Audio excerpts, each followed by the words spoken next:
If you have seen a few of my videos before, you may recognise this car, either in the background hiding in a few of my videos, or as the main or co-star of some of my videos as well. And I've had it for a little over 3 years now. Here we are, buying Sam's first car ever. He's looking extremely pleased. Look. What's its name? Oh, it's so cool. So today I'm going to go through an ownership sort of review, just saying my experiences with this car, the upsides, the quality of the cabin. It has a perfect blend of performance and economy, and the downsides, ultimately it needed a new radiator. The steering wheel, the leather just gets quite shiny. They started oxidizing, so I got them re-diamond cut overall view of 3 years and almost 30,000 miles driving this Volkswagen Golf MK7.5. So first of all, you probably have already noticed from the start of the video outside of the car, it is the 3-door model, which are quite a lot harder to get hold of. They were cheaper from the factory. 3-door cars are slightly cheaper to produce, they're a little bit lighter, only very slightly, and they have slight better body rigidity, but of course they're not as practical. However, it's just mostly me in the car a lot of the time. The only issues with the 3 doors is how wide they open. They do open massively, so you just have to be wary of that in car parking spaces. If you've got bags, etc., it can be an issue, but it's definitely, for me, worth the payoff. And you do get a really huge benefit, which is the B-pillar being so far back on the 3-door. The visibility is incredible in this car. This is the 1.4 TSI engine. The most common engine in the 7.5 is the 1.5 TSI, which came in 2018, and this is a early 2018, January 2018 vehicle. The facelift came in spring 17, and the facelift went all the way till 2020, summer-ish. So you see the odd 70 plate, 7.5 around. So your most common engine you'll see is the 1.5. There was the 1 litre TSI, that's what the range started off with, but this, like I say, is the 1.4 TSI, which is such a smooth, lovely engine. It has a perfect blend of performance and economy as well. So why did I pick a Golf then? You're thinking, a Golf, you know, it's a pretty nice first car. I've always loved cars, and I knew I wanted a nice first car. And I'd been selling things on eBay for a long time. And at the time, the car prices were really good. And you may notice now that used car prices are much higher than they were. This car hasn't lost me any money really. Retail, it hasn't lost any money. Of course, if I were to trade it in, I would lose maybe £2,000 on it, or a little bit more. I mean, obviously I've got cars in mind if I was gonna change it, but it's not something that I'm thinking about doing very soon. As well, the smoothness of the engine is 4 cylinders, but it's just very smooth and quiet, but you can still hear it when you need to, if that makes sense. It's such a solid car to drive, and it's kind of hard to explain if you've not driven one. And a lot of the time, the Golf can kind of get marked as being overrated. Now, that has definitely changed with the most recent Golf 8, but with this 7.5, everyone loves it, and there's reasons for that. That also helps, of course, with the residual values, because this is the most desirable Golf on the market. It goes without saying. Of course, the Golf 8 is a car that lots of people desire, but it's not the most desirable vehicle, so that's something to keep in mind. This is the one that people want to go for. Running costs on this have been really not too bad. I get around 55 miles per gallon. I don't drive crazily. I had a black box until September, and I still drive quite carefully, I'd like to say. It picks up very well. I mean, I'm not flooring it, but just going around town and then even getting up to motorway speeds, it gives you that confidence, this car, which lots of cars can't really get to. I live in the countryside, and that means to get to bigger places, you have to use the motorways a lot and dual carriageways. So it's not like I'm just going town and city driving 30 miles an hour everywhere. I may be in this video, but that's not what my general day-to-day driving looks like. So I did want something that was substantial and had good safety behind it, and was a car that could be capable of driving longer distances. Last year I did travel about 14,000 miles in this car because I was doing a 60-mile round trip commute. Now my round trip daily commute is 30 miles, so I'm doing half the mileage roughly in this car. And I do want to keep the mileage down on it because I love this car so much. I do want to keep it for quite a long time. So that's what I intend on doing. You can just hear the turbo spool up when it needs to. It's excellent. It's a great car to drive, and it is one of the best cars I've ever driven. Of course, I am biased because it's my own vehicle, and it's not been without issues because no car's perfect. It's just not the case. It's not been all rainbows and sunshine with my first car. The first issue was water ingress through the roof area, I suppose, or somewhere here, and it was staining the roof lining in the back. It wasn't anything major, but the car was fogging up a little bit. This was maybe 3 months after I bought the car, so January 2021 time. And I did go to VW and they quoted me around £900 to replace the headliner, sort the leak out, fix it, put the new module here or something. So we're doing that, and that was going to be about £900. And now that was very expensive, especially since it was still under its 2-year warranty, but water ingress wasn't covered. Warranty doesn't cover a lot of the time. So instead, I used my dad's magic help, and he had this thing called Creep and Crack Protect. It sounds so rubbish, but it was like £5. He did a bit around there, he did it all on there, and we cleaned the headliner, and I never had any issues since. So that was a quick and easy fix. The next problem was around spring 2022. Yeah, so when I'd had it a year and a little bit, the radiator, well, the coolant started dropping dramatically, and the coolant light kept going on, I kept having to top it up, etc. It was a whole pain. They tried to put a seal on the radiator, that didn't work, so ultimately it needed a new radiator. So it cost me about £350, I think, with labour to do the new radiator, and this was at staff rate. I had to call out the AA to my home, that was about £150. So altogether, this whole rigmarole was over £500. Now that's something that can happen to anyone. I believe a stone just went through the grille and hit the radiator, and this can happen on any car. So it's one of those. The next issue was on the alloy wheels. They started oxidizing. Now this happens when sort of water gets in between the lacquer of the diamond cut wheels. It's very common, but I was quite surprised that it happened so early on these wheels. So I got them re-diamond cut and tinted lacquered as well, and that was around £350 again.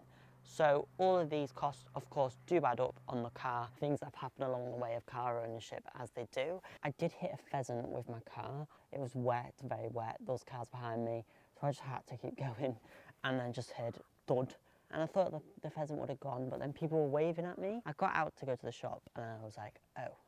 And it was still in the grille, unfortunately. So this whole grille section needed to be replaced as it was snapped. Technically, I mean, I could have just repaired it. Like, you couldn't really tell, but it kind of gone out of alignment as of these sections here, so it wasn't the best. So this replacement grille, genuine Volkswagen one, brand new, was £35 off eBay. To get one from Volkswagen, it would have been about £70. That was really not bad, and that's a great thing about this Golf is parts and things like that are just so easy to get hold of because there's so many of them. These sections here, as you can see, they were chrome. I've not done the best job. It is sort of peeling off. So I got electrical tape from B&Q. It was like £1.20 for a roll. So if I need to do those again, I can do that. Sorry that you have to witness this awful touching job, but I don't think it's too awful. So there's some extra costs along the way, as there is with all cars. A small issue I've had more recently with the vehicle is with the gears themselves. So obviously, having this car from relatively new, the gearbox was relatively new, and apparently something to do with the cold as well. The gear shifts feel a little bit clunkier to me and have a bit more resistance, especially going into 4th gear. I don't know if this is something that many Golf drivers can relate to. If you can, put them in the comments down below. The technician went over it and said there's nothing wrong with the vehicle. I believe it may need the transmission fluid changing, and they said that's something that they could do, but it's not something that necessarily Volkswagen recommends. It's meant to be lifetime gearbox oil. So it could just be a case that needs changing, but not too sure. However, just the fact that I've been told it's okay has put my mind at ease a lot. Yeah, it can be a bit resistancy. I don't know. Maybe that needs looking into when it gets serviced in a few weeks, but that's another small issue. It drives fine, it's just me. I'm very dramatic with small changes in the car's performance or driving. But I would say I've been quite lucky with my car personally. Try and find me the perfect car that's not too expensive, that's still very safe, that offers comfort and practicality, that has no issues whatsoever. It's almost impossible. The perfect car doesn't exist, but the Volkswagen Golf 7.5 gets really close to it. Most dealerships and garages will have parts in stock for this vehicle. If not, it's normally a couple of days at most. They're not specialist vehicles, so you don't normally have to wait days and days and days if you want something. A routine maintenance thing that needs doing on the car is the cam belt. So that was also another thing. At staff rate, if I can recall correctly, I think that was around £375 again with labour and parts. So that wasn't too bad. But overall, £2,000 in 3 years of ownership, it's not horrendous really.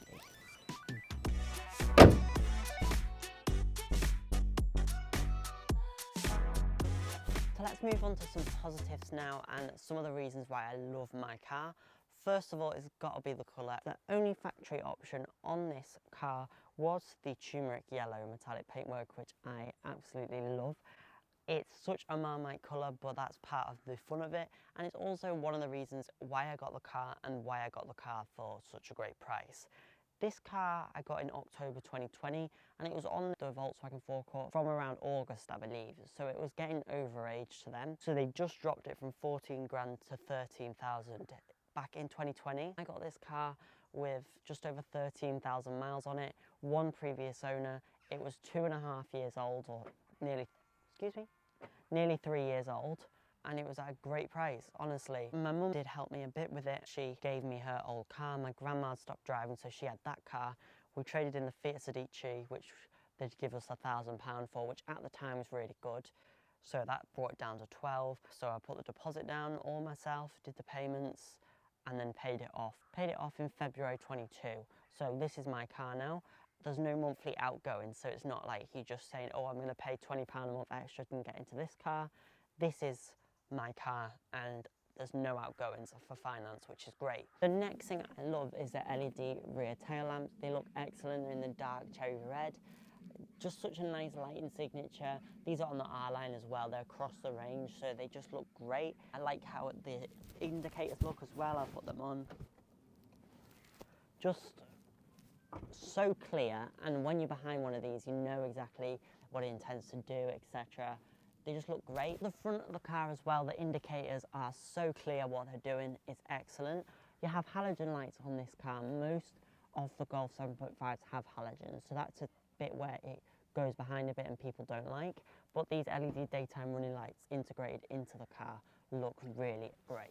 And another one of my favourite things about the indicator is this little window here that you can see the indicator on when you're driving. Lots of cars don't have this. You're spoiled on the Golf. It's a little thing, but makes all the difference when you're driving, just so you know. Of course you can hear the indicator, but just to double check the indicator's on or gone off, etc. Excellent. Everything just makes sense. The next thing I absolutely love is just how everything is so simple and the quality of the cabin. The cabin design at first, I wasn't a huge fan of it. I did think it was rather dull, but it's aged so beautifully, and honestly, they've done such a good job. The screen is facing towards me. It's an 8-inch infotainment screen, so it's not stupidly massive or anything like that. It stays out of my way. I've got all my physical climate controls, so easy to use, and they are all backlit, so you can see them at night time. The only thing that could be better, the steering wheel, the leather just gets quite shiny. I am planning on doing a retrim of the steering wheel. I've done it before. I put yellow stitching on it and I got a bit fed up of it after a couple of months, so I just got rid of it. And I have actually restored it with soap once or twice, but it does look like it's seen a bit better days. I mean, I might be just being dramatic. The dials as well, I love those. I love having my digital speed in the middle. It's excellent. The auto lights, it feels so quality. There is scratchy plastics, if you like, further down, but nothing like wobbles about. There's no sort of rattles or anything like that at the moment in this vehicle. It's so well put together. It does make you angry that other manufacturers can't do this. If you get it, you get it. If you've got a Golf, you get it. Everything is where it needs to be, and I just love it for that. It's one of my favourite cars to be in and drive, and just so user-friendly. These seats are so comfortable with the adjustable lumbar support. You know what? It really is the little things that make a car perfect. These seats, these are the Zoom micro cloth upholstery. Again, when I first got the car, I wasn't a mega fan of these, and still, I think there's nicer sort of cloth interiors. And the best ones are probably the Art Velours, which are in the GT models, but these are in the matches as well. The seats have aged so well, they're very comfortable. The headrests are excellent as well. For all drivers, the Golf is made for everyone. So yeah, if you are looking for a Golf, this is your sign to get one. Not sponsored, but if Volkswagen wants to sponsor me, then yeah. Still prefer the R-Line steering wheel, but it's a really modern design and nice and thin, easy to hold and great to drive. Apple CarPlay, DAB radio, front and rear parking sensors. And parking this car is so easy thanks to the front and rear parking sensors that also come through the screen, and the left mirror dips when you go into reverse. It's so easy to park. It does everything that I could ever want it to do. I'm over the moon with this car. Another little upgrade, if you like, on this car was the Michelin Cross Climate 2 tyres that I put on in November 2021. This was a great decision as well. They were around £300 for the whole set. It was on promotion at Quick Fit. But honestly, these have been excellent. They get you so many places that you wouldn't think you could go. I love the look of them on the car as well, especially when they first put them on. They had such a sort of off-roaded look. I was surprised. I thought they looked great. And these 16-inch alloy wheels have the perfect blend of looking really great with the diamond cut. They look bigger than they are, but they have such a good ride comfort, and something that most cars can't even come near to. Great ride comfort while still having great handling is something that many cars can balance quite right. Most of the time they're too firm or too soft, so this does the great job of combining them both perfectly. And these tyres, so good. There's a few little options that I would have loved if the previous owner ticked at factory. It would have been great. If they could have put heated seats in, I would have loved that. I do think keyless entry would have been quite useful as well, because I'm someone who's too cheap to buy a plastic bag, so I'm carrying everything. So that could have been nice. But other than that, I'm thinking of things. No. It's got the analog dials. I love those about it. It's like the perfect mix of digital and analog, and that's what makes it so good to drive as well. It doesn't have lane assist, but it has adaptive cruise control.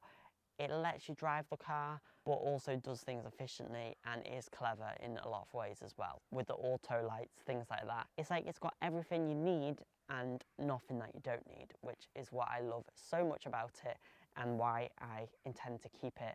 SE navigation is a great trim level to go into. With the unstableness, with new cars coming out, with features coming and going and cars changing, the Volkswagen Golf MK7.5 has a comforting blend of familiarity while still having that new technology in it. So it's no surprise why I've decided to keep hold of this car and plan to for a long time going forwards. If you like this video, please make sure to hit subscribe to my YouTube channel, and I plan on making many more reviews in the future.